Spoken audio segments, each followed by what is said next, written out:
Bonjour chers internautes de Droit Plus Télévision, une fois encore bienvenue à ces parties consacrées à l'interview dans votre chaîne. Aujourd'hui, nous allons parler une fois encore du droit Ouada avec Maître Gilles Maswangi Mbumba. Il est avocat au barreau Kinshasa Gombe. C'est avec lui nous allons parler de ce qu'on appelle la saisie, attribution des créances en droit Ouada. Avec lui, nous allons essayer d'expliquer à tous nos internautes ainsi qu'à téléspectateurs de tout ce qui est attrait avec tous ces procédures. Bonjour Maître Gilles. Bonjour monsieur, Comment journaliste. Je vais bien. Allez, pour commencer d'abord, c'est quoi les droits OHADA?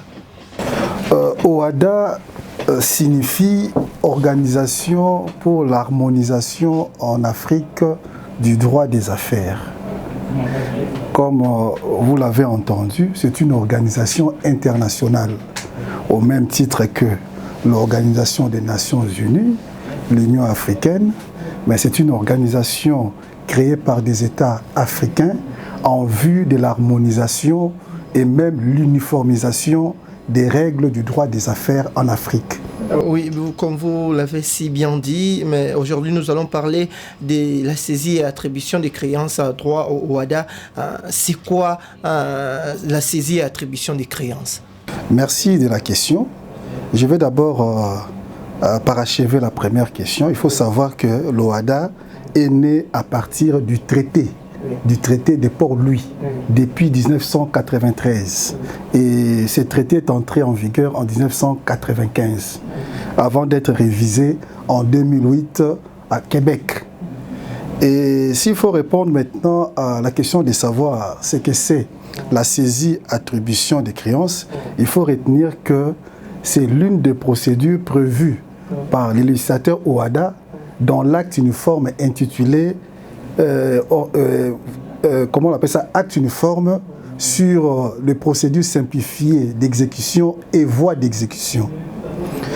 Cette procédure a été conçue pour permettre aux créanciers de faire exécuter les titres exécutoires dont ils sont bénéficiaires.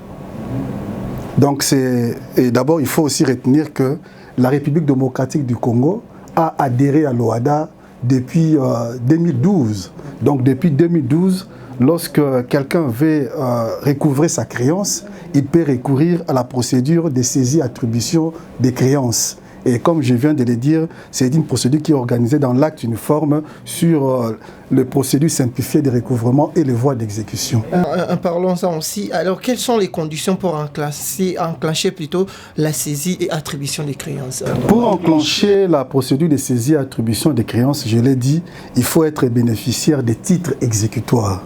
Et pour connaître ce que c'est un titre exécutoire, il faut lire l'acte uniforme sur les voies d'exécution en son article 33, où l'on dit, où le législateur OHADA lui-même dit ce qu'on doit entendre par titre exécutoire. Il y a plusieurs titres qui sont cités. Mais les titres les plus connus, ce sont les décisions juridictionnelles qui sont revêtues de la formule exécutoire ou celles qui sont exécutoires sur minute. Donc, il faut avoir un titre exécutoire. Ce titre exécutoire doit contenir une créance qui doit être liquide et exigible. Qui intervient dans la procédure de saisie et attribution des créances? Dans la procédure de saisie et attribution des créances, il y a d'abord les créanciers eux-mêmes, qu'on peut appeler aussi les saisissants. Il y a l'huissier de justice, parce que l'huissier de justice, c'est un élément moteur de cette procédure. C'est lui qui intervient au début comme à la fin de cette procédure. Donc je dis, il y a les créanciers, il y a l'huissier de justice, il y a le greffier qui intervient à un moment donné, il y a l'avocat qui doit être là puisqu'il accompagne souvent l'huissier dans l'élaboration des actes. Il y a aussi les juges qui interviennent lorsqu'on conteste une saisie. Voilà, ce sont là les personnes qui peuvent intervenir dans la procédure de saisie attribution des créances, sans oublier aussi les ministères publics qui peuvent aussi intervenir lorsque une saisie est contestée ou on a attrait des tiers saisis en paiement de cause de la saisie, mais au degré d'appel seulement, pas au premier degré. Maître Gilles, la grande question qui se pose aujourd'hui, quelles sont les créances saisissables et insaisissables aujourd'hui en RDC? En République démocratique du Congo, les créances insaisissables ne sont pas réglementées. En principe, le législateur congolais devait intervenir pour dire quelles sont les créances qui ne sont pas saisissables.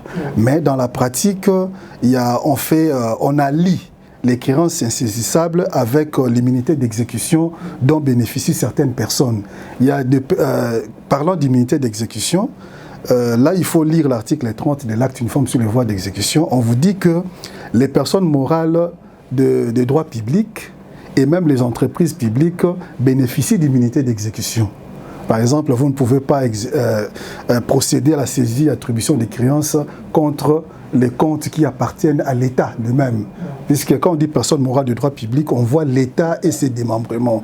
Il y a la province aussi, il y a la ville, il y a la commune, le territoire, ce sont des personnes morales de droit public. Mais il y a aussi des entreprises publiques. Mais seulement en ce qui concerne les entreprises publiques, il y a une nuance qu'il faut faire.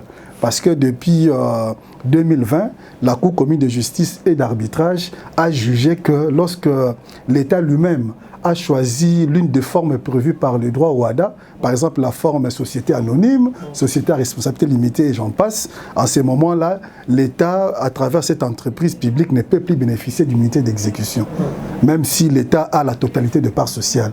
Je cite les entreprises comme la société commerciale des transports et des ports, la société congolaise des postes et télécommunications, la SNEL, que sais-je encore, toutes ces sociétés ne peuvent plus à ce jour bénéficier d'immunité d'exécution comme elles en bénéficiaient jadis. Alors, quelles sont les créances saisissables? Voilà, vous avez parlé des créances insaisissables. Toutes les créances sont en principe saisissables, sauf celles qui sont déclarées insaisissables par la loi d'un pays quelconque. Chez nous, en République démocratique du Congo, je viens de dire, il n'y a pas encore de loi qui est prise dans ce sens-là. Alors, quelles sont les conditions pour recourir à la procédure de saisie ou d'attribution des créances?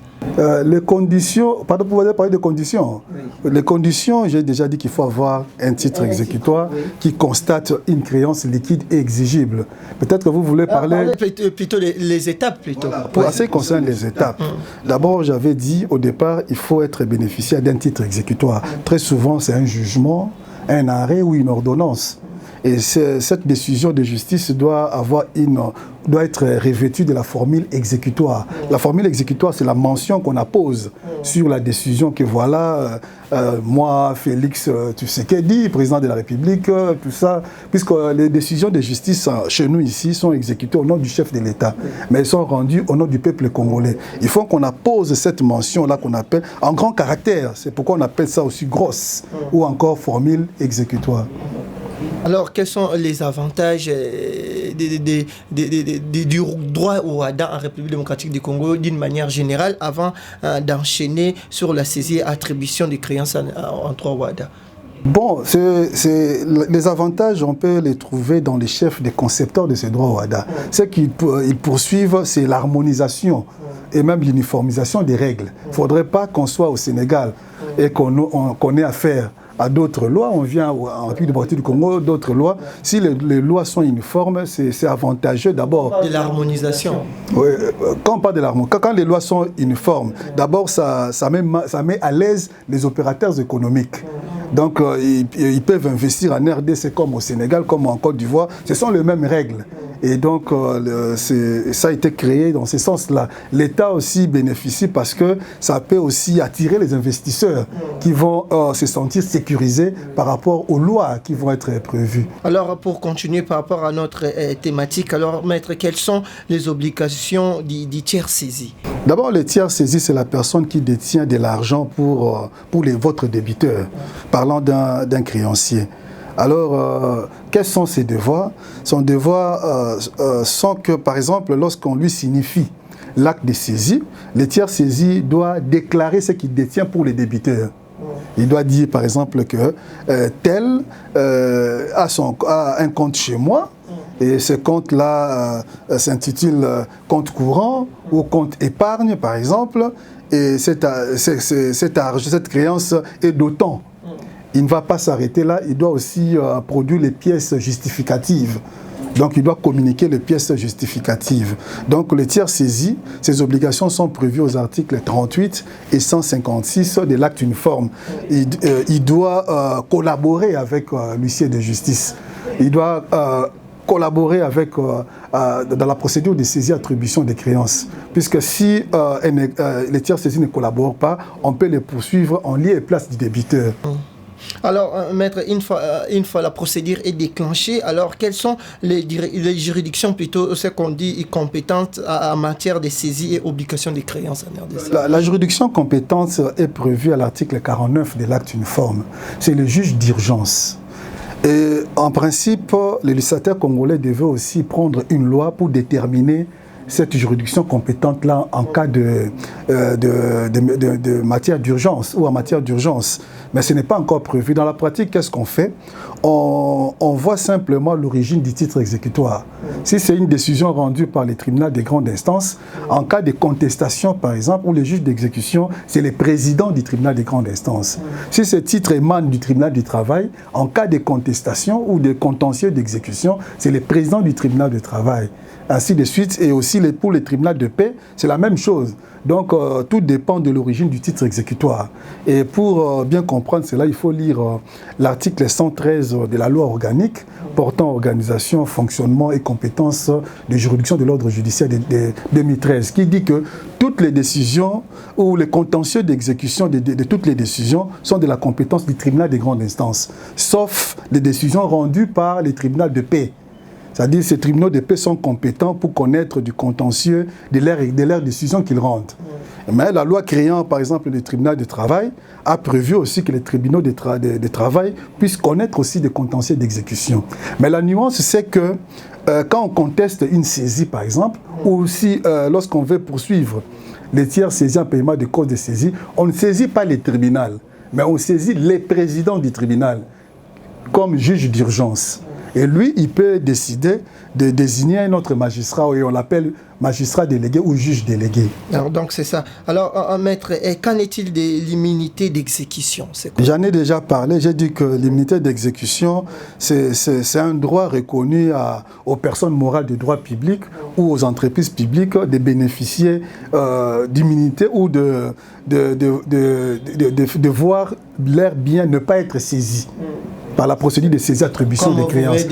J'ai cité l'État, province et autres, même les établissements publics, par exemple l'Université de Kinshasa, je peux citer l'INPP, la CNSS. Ce sont des établissements publics qui ne peuvent pas souffrir des affres d'exécution forcée. Maître, peut-on ces pouvoirs en cassation en matière de créances en droit OHADA, en République démocratique du Congo, en cas de conflit? Oui, c'est comme en droit interne. Les affaires commencent au premier degré, c'est-à-dire devant les premiers juges. Lorsqu'une partie n'est pas d'accord avec la décision, elle peut aller en appel. Et après appel, on peut aller en cassation. En ce qui concerne le droit interne, lorsqu'on n'est pas d'accord avec une décision rendue au degré d'appel, on peut aller devant la Cour de cassation ici en République démocratique du Congo. Mais en matière de saisie-attribution des créances, lorsqu'une saisie par exemple est contestée devant le juge d'exécution ou que le tiers est poursuivi en paiement de cause de saisie devant le juge d'exécution, la décision rendue est appellable, c'est-à-dire on peut aller en appel. C'est au degré d'appel que lorsqu'une partie n'est pas satisfaite, qu'elle peut se pourvoir en cassation, pas devant la Cour de cassation, mais devant la Cour commune de justice et d'arbitrage qui a son siège à Abidjan en Côte d'Ivoire. Comme vous venez de parler des juges là, est-ce qu'il existe encore, il existe des particularités des juges d'exécution en droit OHADA? Oui. Une particularité. Il y a des particularités. Par exemple, je venais de dire qu'on ne saisit pas les tribunaux, mais on saisit le président du tribunal, qui lui peut désigner un magistrat pour... Ce qui est différent des procédures normales en droit. Ce qui est différent du droit congolais en général. Le droit OHADA est devenu aussi le droit congolais parce que la RDC a adhéré à l'OHADA. Donc, en ce qui concerne la saisie-attribution des créances, lorsqu'on saisit les juges, ces juges-là, comme particularité, c'est qu'ils jugent, ils siègent seuls en cas de saisie attribution des créances. Ce n'est pas comme en matière de saisie immobilière. Là, lorsqu'on conteste une saisie ou une saisie immobilière, on saisit le tribunal. Mais en matière de saisie attribution des créances, en cas de contestation, on saisit le président du tribunal. Et une autre particularité, c'est que au lieu de concéder des remises, l'affaire est jugée à la première audience, parce que c'est une matière d'urgence. Vous venez, vous plaidez directement, et les juges peuvent se prononcer le même jour ou à bref délai. Quand on parlait de matière d'urgence, là, c'est comme on dit ici en RDC, les procès de flagrance aussi. La flagrance, c'est en matière pénale. En droit au WADA, ici, je parle plus de matière civile. Ce ne sont pas des matières pénales, même s'il y a aussi les droits pénals en droit au WADA, mais ce n'est pas encore vraiment d'application. C'est plus les droits civils qui est d'application ou les droits des affaires.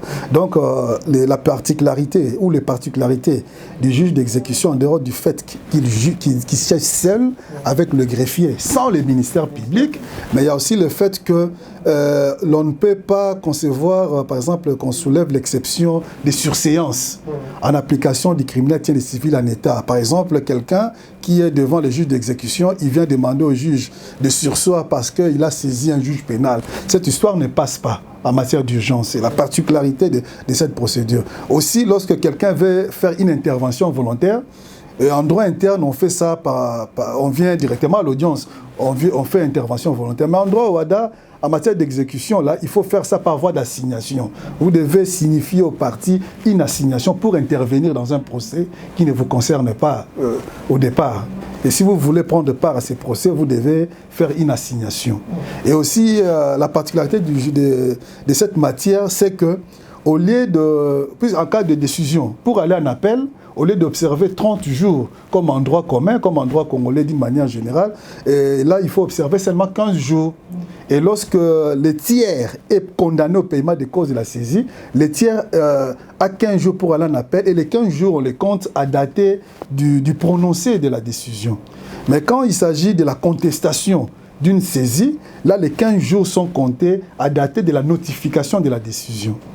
Ce sont là les particularités que je peux épingler du juge d'exécution. Maître Gilles, nous sommes presque à la fin déjà. Qu'est-ce qu'on peut retenir plutôt d'une manière brève en ce qui concerne la procédure de saisie d'attribution des créances en droit WADA, d'une manière générale? Ce qu'on peut retenir, c'est que désormais, lorsqu'on est bénéficiaire d'un titre exécutoire, en l'occurrence un jugement, qui contient une créance à laquelle est condamné un débiteur, cette personne peut aller voir son avocat.